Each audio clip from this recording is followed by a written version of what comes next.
हाय guys, मैं Vinay Kumar, merit coaching centre, chapter volumes and surface का दूसरा लेक्चर।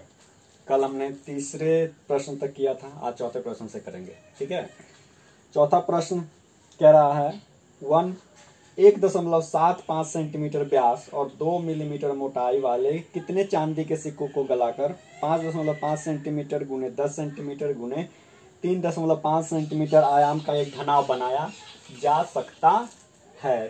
तो सिंपल क्वेश्चन है, कुछ नहीं, सिक्का है एक नहीं, कई सारे सिक्के हैं, उनको पिघलाया जाता है और पिघलाने के बाद एक घनाव बनाया जाता है। लेकिन कितने सिक्कों को पिघलाया जाता है ये पता नहीं है हमें, बस सिंपल एक सिक्के का मेजरमेंट दिया हुआ है। क्या दिया मेजरमेंट? तो 1.75 सेंटीमीटर उसका डायमीटर है और हाइट 2 मिलीमीटर।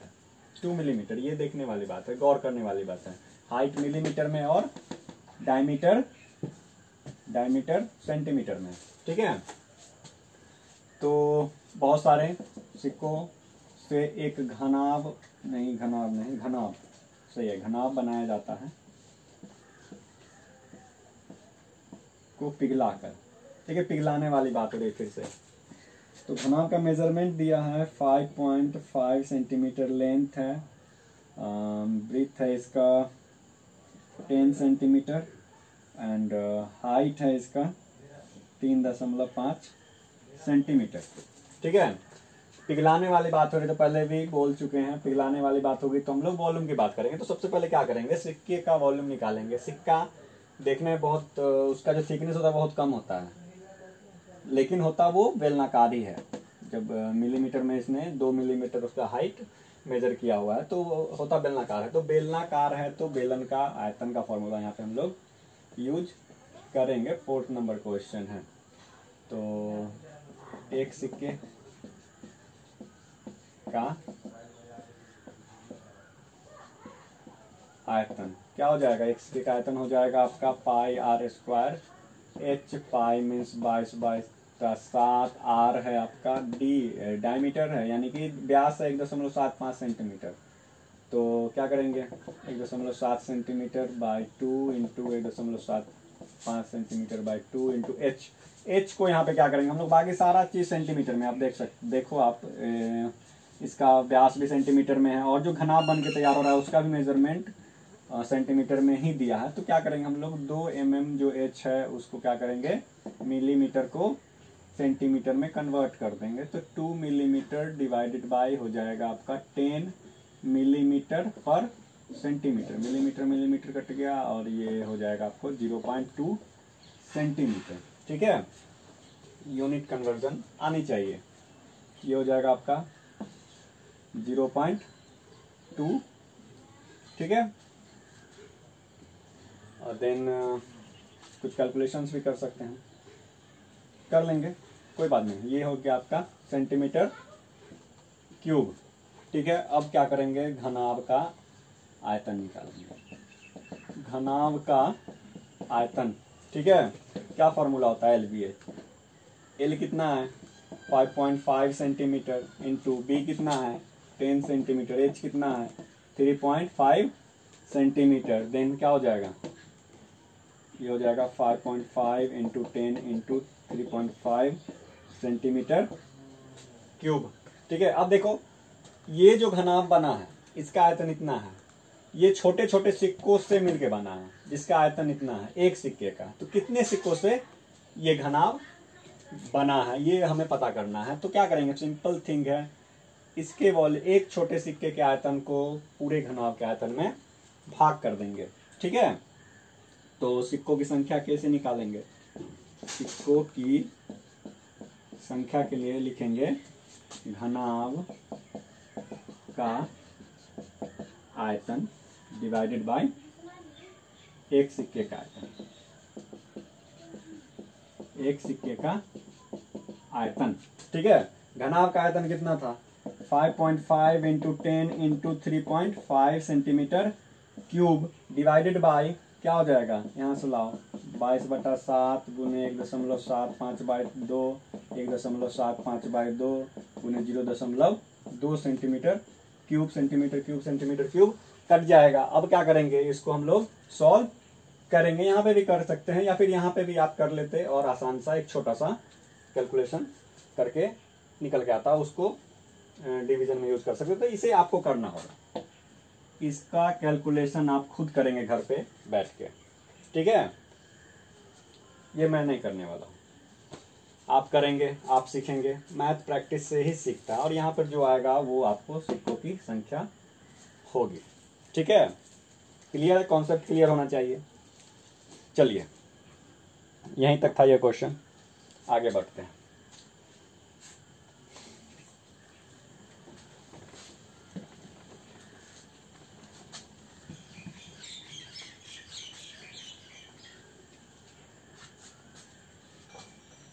पांच नंबर प्रश्न, प्रश्न संख्या 5। प्रश्न संख्या 5 देखिए इसमें क्या कह रहा है। ये थोड़ा सा ट्रिकी क्वेश्चन है, थोड़ा सा आपको दिमाग लगाना पड़ेगा इसमें। 15 मीटर लंबे और 12 मीटर चौड़े खेत के कोने में 8 मीटर लंबा 2.5 मीटर चौड़ा और 2 मीटर गहरा गड्ढा खोदा गया और मिट्टी को खेत के शेष भागों में एक समान रूप से फैला दिया गया। ज्ञात कीजिए खेत की सतह कितनी ऊंची उठ गई। अब देखिए एक खेत है, इस तरह से खेत है जो 2D में होता है, ठीक है। इसके कोने में एक गड्ढा खोदा जाता है इस तरह से, ठीक है। एक गड्ढा इस तरह से खोद दिया गया इसके एक कोने में, ठीक है। इस टाइप का एक 3D गड्ढा होगा तो 3D में होगा, ठीक है। और इसकी मेजरमेंट है, इसका मेजरमेंट दे रखा है कितना, गड्ढे का 8 मीटर लंबा है, ऊंचाई इसकी है 2 मीटर यानी कि गहराई, और इसकी चौड़ाई ब्रीथ दिया है कितना, ब्रीथ है 2.5 मीटर। अब देखो खेत जो है वो आपको हमें जो दिखता है वो 2D होता है, वो 3D में नहीं होता, यानी कि उसमें लंबाई और चौड़ाई दिखता है, ऊंचाई नहीं दिखता है। पृथ्वी सतह पे वो कितना ऊंचाई है हम लोग नहीं देख सकते हैं। लेकिन जब उसमें मिट्टी बिछा दिया तो पृथ्वी तल से थोड़ा सा ऊपर उठेगा, ऑब्वियस बात है कि उसकी मेजरमेंट 3D में होने लगेगी। लेकिन इस क्वेश्चन में क्या कह रहा है कि उसी खेत में, खेत वही है, अलग खेत नहीं है, उसी खेत के कोने से मिट्टी निकाला गया और उसके शेष भागों पे फैला दिया गया, ठीक है। लेकिन जहां गड्ढा था वहां पे तो नहीं फैलाया होगा, ये बात समझने वाली बात है। जहां पे गड्ढा खोदा वहां पे नहीं फैलाया गया, इस कोने में मिट्टी नहीं फैला, बाकी कोनों में बाकी जगहों पे मिट्टी को फैलाया गया, ठीक है, इस तरह से। तो उसकी कुछ ऊंचाई होगी, यहाँ पे नहीं होगी, यहाँ पे हो जाएगी, ठीक है। इस तरह से 3D में फिगर बनेगा, ड्राइंग कर लेना अपने से, लेकिन उस पर आपको ये दिखाना पड़ेगा। तो खेत की मेजरमेंट क्या थी, तो खेत 15 मीटर लंबा था ऑलरेडी पहले से, और उसकी ब्रीथ थी यानी कि चौड़ाई थी 12 मीटर और इतना। तो सबसे पहले हम लोग क्या करेंगे, बताइए क्या करेंगे, सोचिए। खेत का क्षेत्रफल नहीं, ऊपर वाला जहां पर गड्ढा खोदा गया उसका क्षेत्रफल हम लोग निकाल लेंगे, ठीक है।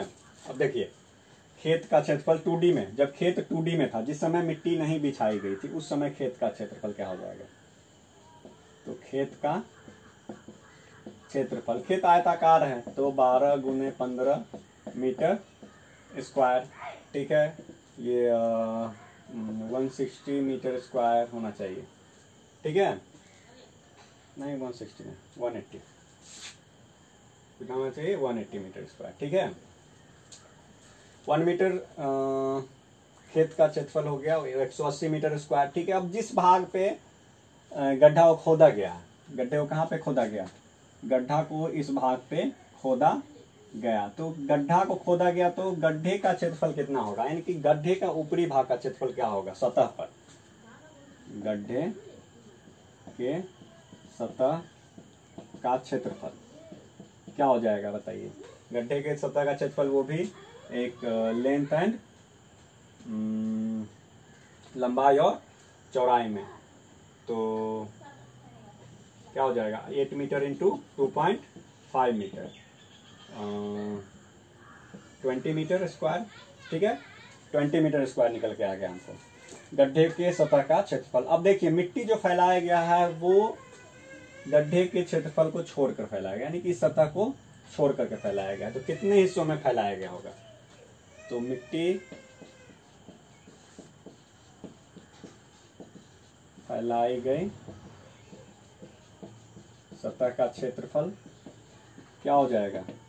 मिट्टी जितने हिस्सों में फैलाई गई उसका क्षेत्रफल क्या करेंगे हम लोग? खेत के क्षेत्रफल में से गड्ढे के सतह का क्षेत्रफल हम घटा देंगे। तो 180 metre square minus 20 metre square is equal to 160 metre square. ठीक है, ये हमको इतने क्षेत्रफल में मिट्टी फैलाई गई है, लेकिन फैलाने के बाद कितनी ऊंची उठी है ये बात हमें नहीं पता है।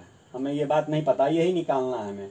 लेकिन गड्ढे से कितनी मिट्टी निकाली गई है ये बात हमें पता है। तो गड्ढे से कितनी मिट्टी निकाली गई होगी? जितने गड्ढे का आयतन होगा। ठीक है, घनाकार आयतन है तो गड्ढे से कितनी मिट्टी निकाली गई होगी? जितना गड्ढे का आयतन होगा। सिंपली है, तो आयतन का फॉर्मूला हम लोग यूज करेंगे। गड्ढा घनाकार है तो लिखेंगे गड्ढे का आयतन बराबर क्या हो जाएगा? LBH फॉर्मूला होता है। L है इसका 8 metre into 2.5 metre into 2 metre, कितना हो जाएगा? 40 मीटर इसको क्यूब, 40 मीटर क्यूब। ठीक है, 40 मीटर क्यूब गड्ढे का आयतन हो गया, यानी कि 40 मीटर क्यूब मिट्टी गड्ढे से निकाली गई है। और कितने सतह पे, कितने क्षेत्रफल पे फैलाई गई है? 160 मीटर स्क्वायर पे फैलाई गई है। लेकिन कितना ऊंचा उठ जाएगा ये हाइट निकालना है हमें मिट्टी का खेत में। तो क्या करेंगे? प्रश्न से क्या प्रश्न बनता है? प्रश्न में इक्वेशन बनाने के लिए हमारे पास क्या इंच दे रखा है? तो जितनी मिट्टी फैलाई गई है, जितनी मिट्टी निकली होगी उतनी ही फैलाई जाएगी, लेकिन कितने क्षेत्रफल में? 160 मीटर स्क्वायर क्षेत्रफल में। तो मिट्टी का आयतन क्या हो जाएगा खेत पे?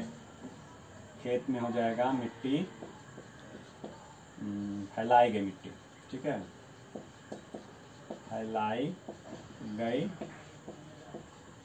मिट्टी का आयतन बराबर गड्ढे से निकले मिट्टी का आयतन। ठीक है, फैलाई गई मिट्टी कितनी हो गई? 160 मीटर स्क्वायर में फैलाई गई है। तो फैलाई गई है तो थोड़ी सी ऊंची उठी होगी, तो क्या हो जाएगा? H मीटर ऊंची उठी होगी, मान लेते हैं हाइट मिट्टी की। और कितनी मिट्टी निकाली गई थी? 40 मीटर क्यूब। ठीक है, 40 मीटर क्यूब मिट्टी निकाली गई थी। तो इससे क्या बन जाता है? कि इक्वेशन बनता है, सामने हमारे H आता है। तो H बराबर क्या हो जाएगा? 160 माफ कीजिएगा, 40 डिवाइड बाई 160 क्या हो जाएगा? 4 0.25। तो H का मान आ गया हमारा 0.25 मीटर। ये हो गया हमारा आंसर। ठीक है, तो मिट्टी कितनी ऊंची उठी, यानी खेत कितनी ऊंची हो गई मिट्टी फैलाने के बाद? 0.25 मीटर। ठीक है, समझ गए होंगे आई थिंक। थोड़ा सा ट्रिकी क्वेश्चन था, थोड़ा दिमाग लगाने वाली बात थी और कुछ नहीं है। ठीक है, तो इसको घर पे प्रैक्टिस करेंगे और फिर देखेंगे। तो क्लियर है, आगे बढ़े। चलिए 6 नंबर प्रश्न की ओर हम लोग बढ़ते हैं। प्रश्न संख्या 6 की ओर।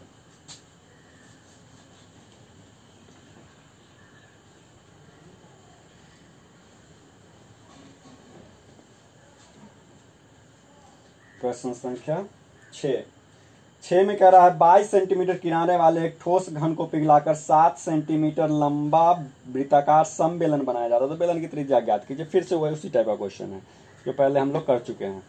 क्या कह रहा है कि 22 सेंटीमीटर किनारा का एक घन है, एक घन है 22 सेंटीमीटर किनारे वाला। कितना? 22 सेंटीमीटर इसका एक किनारा है।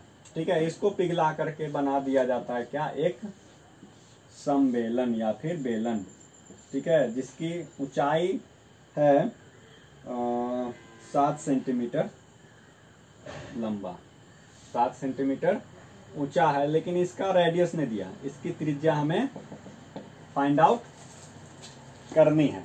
तो पिघला के बनाई जा रही है, पिघलाने वाली बात होगी, रूपांतरित करने वाली बात होगी, तो हमेशा हमारे माइंड में, हमारे दिमाग में क्या आना चाहिए कि वॉल्यूम की बात हो रही है। तो सबसे पहले क्या करेंगे, घनाभ का, या माफ कीजिएगा घन का हम लोग वॉल्यूम या फिर आयतन निकालेंगे। 6 नंबर प्रश्न है। तो घन का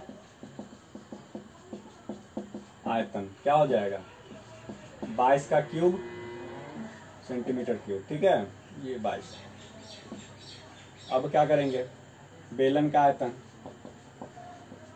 बेलन का आयतन क्या होता है, पाई आर स्क्वायर एच, 22/7 गुने आर निकालना है हमें, और एच कितना है, 7 है, 7 से 7 कट गया, कितना आ गया, 22 आर स्क्वायर सेंटीमीटर क्यूब, ठीक है। तो प्रश्न से क्या हो जाएगा, दोनों का आयतन आपस में बराबर होगा। तो बेलन का आयतन बराबर घन का आयतन। बेलन का आयतन कितना है, 22 आर स्क्वायर सेंटीमीटर क्यूब बराबर कितना हो गया, 22 cube centimetre cube. R square equal to कितना हो जाएगा, 22 क्यूब बाई 22 कट गया, कितना आ जाएगा, आर स्क्वायर बराबर 22 का स्क्वायर, स्क्वायर कट गया, आर इक्वल टू आ गया कितना, 22 सेंटीमीटर, ठीक है। तो इसका रेडियस कितना निकल के आ गया, 22 सेंटीमीटर, ठीक ना। आसान क्वेश्चन, बहुत आसान क्वेश्चन था ये।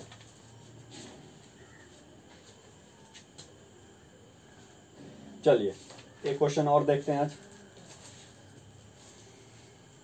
7 नंबर प्रश्न,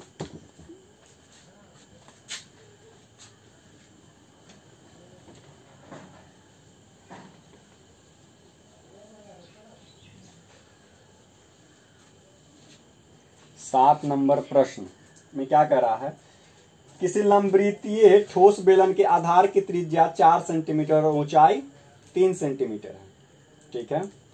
इस ठोस को पिघलाकर 2 सेंटीमीटर त्रिज्या और 1.5 सेंटीमीटर ऊंचाई वाले कितने छोटे छोटे बेलन बनाए जा सकते हैं। यानी कि एक बड़ा सा बेलन है हमारे पास, ठीक है, एक बड़ा बेलन है इस तरह का, और इससे छोटा छोटा बेलन बनाया जाता है।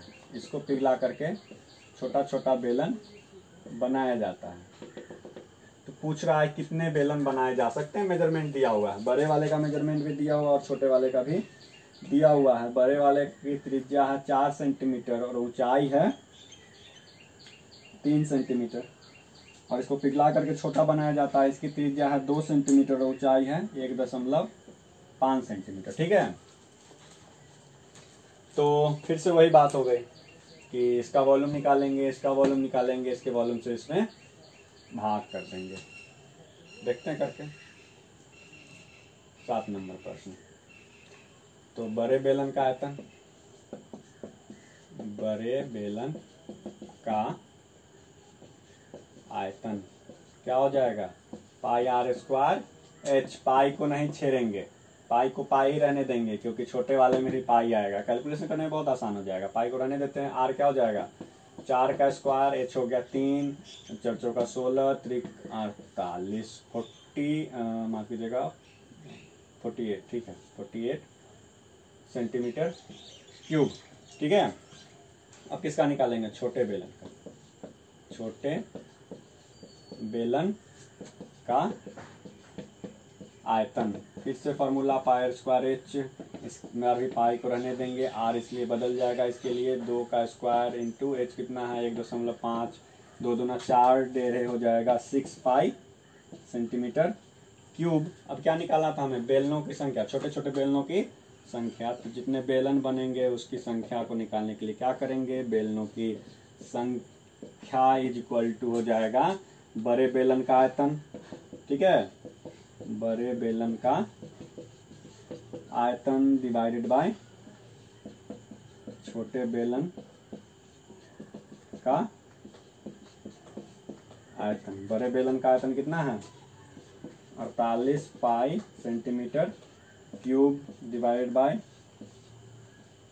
6 पाई सेंटीमीटर क्यूब, सेंटीमीटर कट गया, पाई से पाई कट गया, ये कट गया, हो गया तुम्हारा आपका 8 आया निकल के, यानी कि छोटे छोटे बेलन कितने बनेंगे, 8 बनेंगे।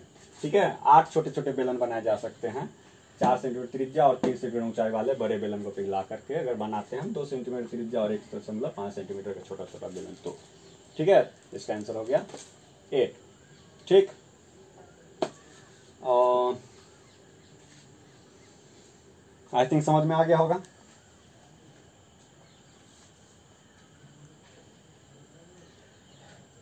देखो 8 नंबर क्वेश्चन में 8 नंबर प्रश्न जो है उसको घर पे ट्राई करना है आपको, ये होमवर्क है।